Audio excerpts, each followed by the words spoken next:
팀장님이 자, 밥들 먹으러 가자 라고 하는데 저는 따로 먹겠습니다. 쉽지가 않아요. 눈치를 보느라고. 모든 사람과 다 잘 지낼 필요는 없다. 너무 냉정하게 말씀드리는 것 같아요. 그 감성 코칭을 하신다는 얘기가 좀 신선했어요. 저는 기업에서 임원이랑 직장인들 이렇게 코칭을 하고 있고요. 그리고 대학에서 우리 학생들 가르치고 있습니다. 네.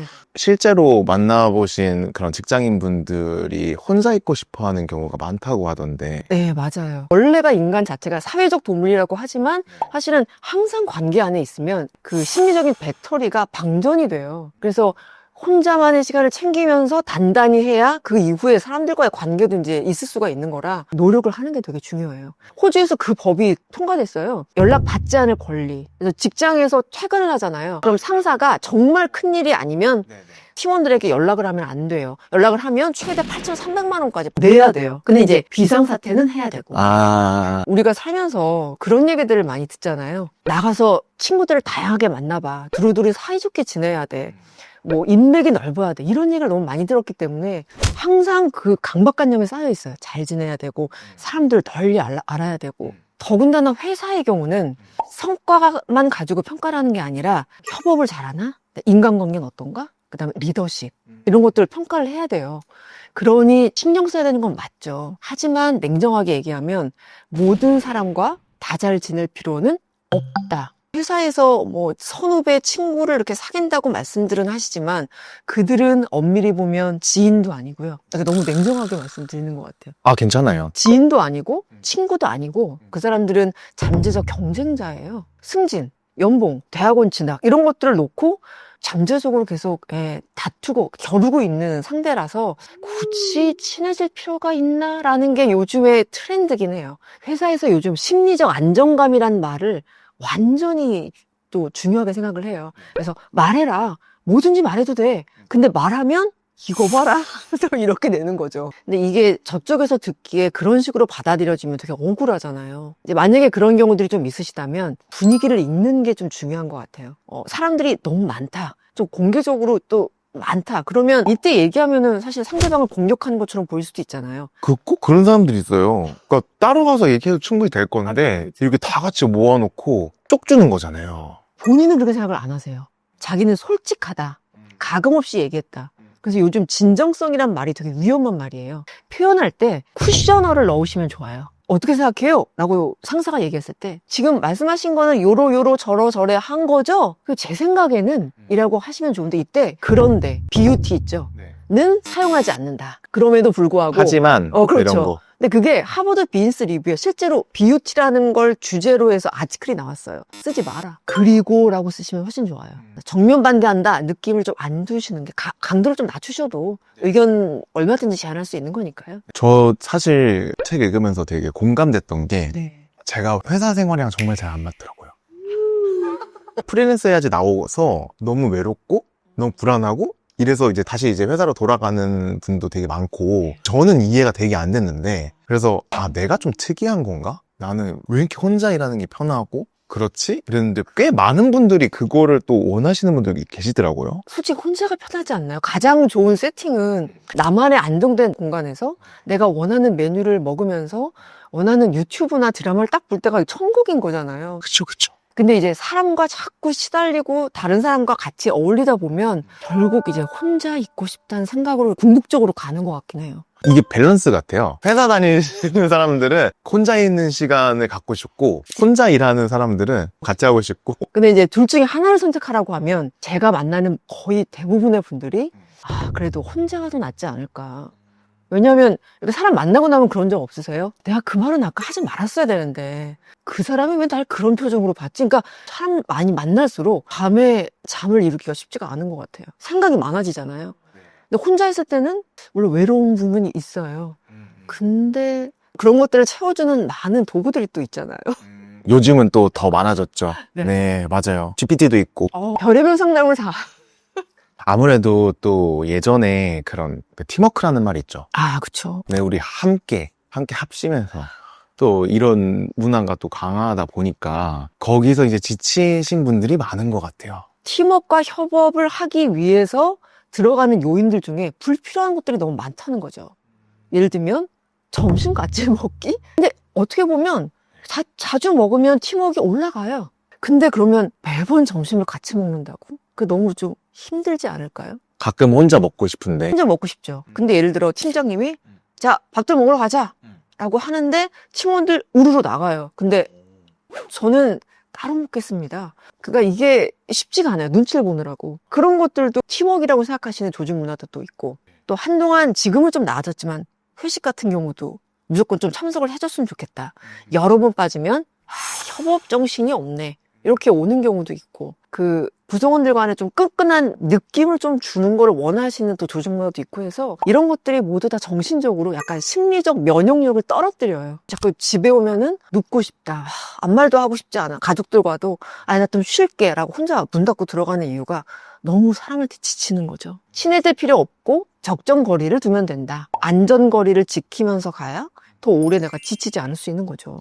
그래도 이제 직장 생활이다 보니까 일하러 왔고 놀러 온 거 아니고 내 마음대로 할 수 없는 거 좀 있잖아요. 네, 맞아요. 근데 이제 이거는 있어요. 매번은 안 따라가도 된다. 예를 들어 저는 못 가겠습니다, 팀장님. 이렇게 하는 게 아니라 표현을 제가 일이 좀 남아서요. 일하면서 점심 오늘 따로 먹겠습니다를 일주일에 한두 번 정도를 조금씩 반복을 하고 시도를 하면 이게 그들에게도 대략 이미지가 그려져요. 쟤는 일 때문에 뭐 한두 번 정도는 혼자 먹을 수 있는 사람이라는 인식이 좀 생기면 훨씬 나아지죠. 그렇게 조금씩 근무 시간, 8시간이라고 하면 그 안에서 혼자 충전할 수 있는 시간을 좀 마련할 필요가 있어요.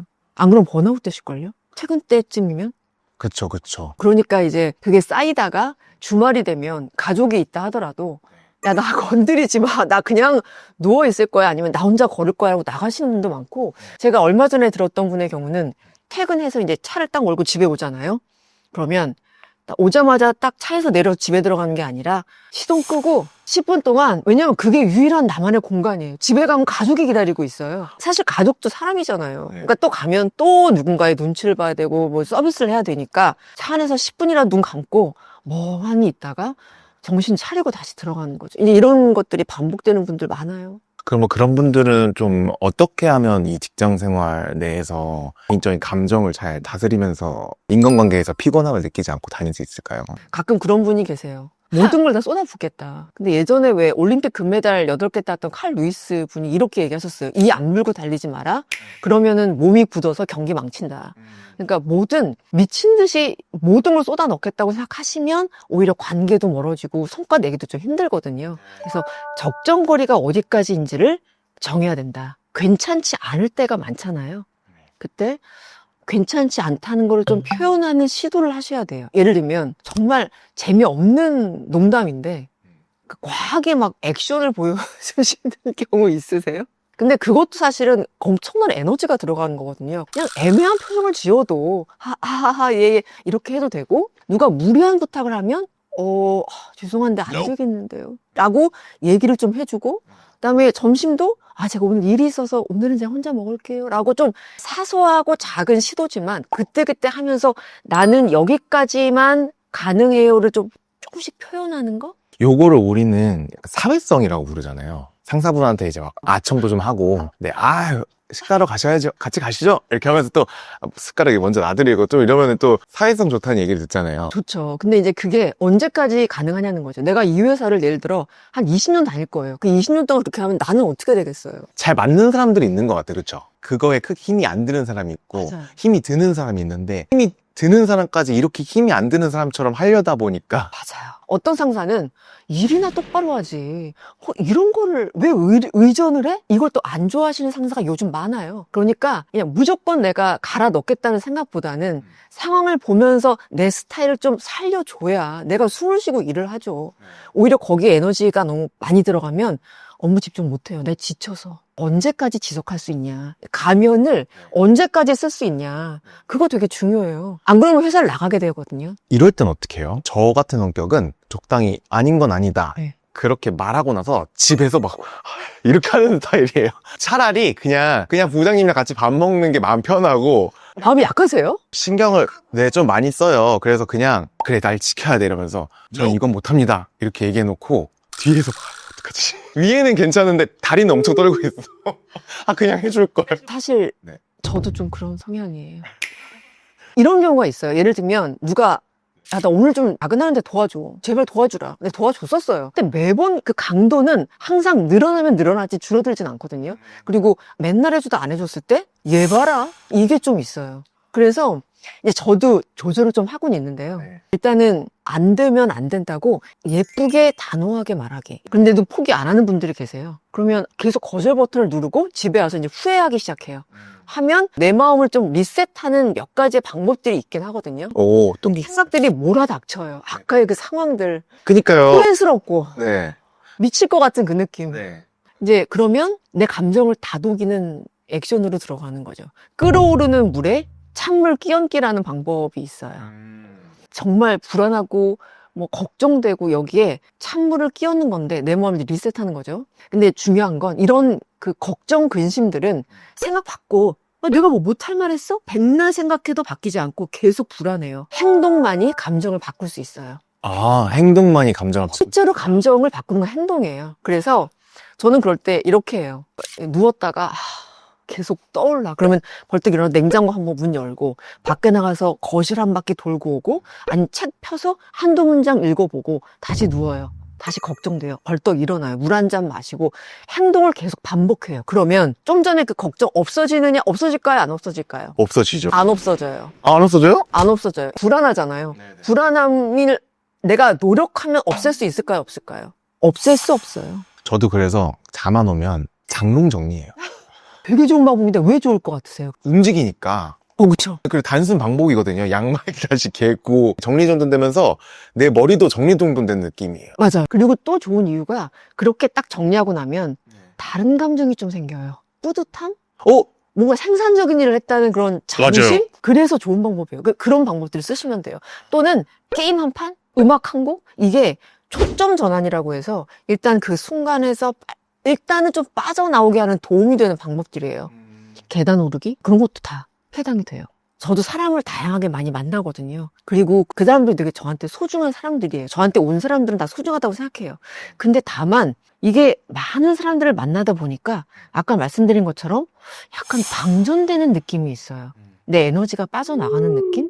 그리고 어떨 때는 내가 아닌 것 같은 그 느낌. 있죠. 계속 맞추다 보면은. 약간 만들어진 느낌? 나의 원래는 이렇지 않은데 뭔가 그쪽으로 노력하다 보니 약간 번아웃 비슷하게 느낌이 좀 오기도 하고요. 이런 것들을 근데 저만 느끼는 것 같지 않아요. 다 웃고 계세요, 다들. 웃고 있지만 눈빛들에 이렇게 스치는 그런 것들이 있어요. 비슷하시구나. 결국은 지쳐 있구나, 다들. 관계에 지쳐 있구나. 말만 못할 뿐. 그리고 또 하나 좀 마음이 아팠던 건 저는 혼자가 편해요 라고 얘기들을 못해요. 얘기하는 순간 뭔가 다른 사람들과 떨어져 있고 싶어, 나는 네가 부담스러워 라는 느낌을 줄까 봐 죄책감을 느끼시더라고요. 그게 아니다. 너희들과 또는 다른 사람들과 함께하고 부모 다 같이 함께 해도 좋고 때로는 나 혼자 있어도 나는 편해. 이렇게 좀 당당하게 얘기할 수 있으면 좋겠다 라는 생각에서 이 책을 쓰게 되었고요. 그리고 모든 사람과 다 잘 지낼 필요는 없어. 그리고 괜찮은 척 하지 마. 괜찮지 않다면 괜찮지 않다고 신호를 보내, 표시를 보내도 충분해 라는 얘기를 하고 싶죠. 그래서 내 마음을 지키면서 필요한 관계를 잘 유지하는 것만으로도 충분하다 라는 얘기를 말씀을 드리고 싶었어요. 혼자 있을 때 내 감정을 잘 다스리는데 필요한 책인 것 같아서 좋았습니다. 네, 저도 너무 좋았습니다. 오늘 나와주셔서 감사합니다. 감사합니다. 오늘 여기까지.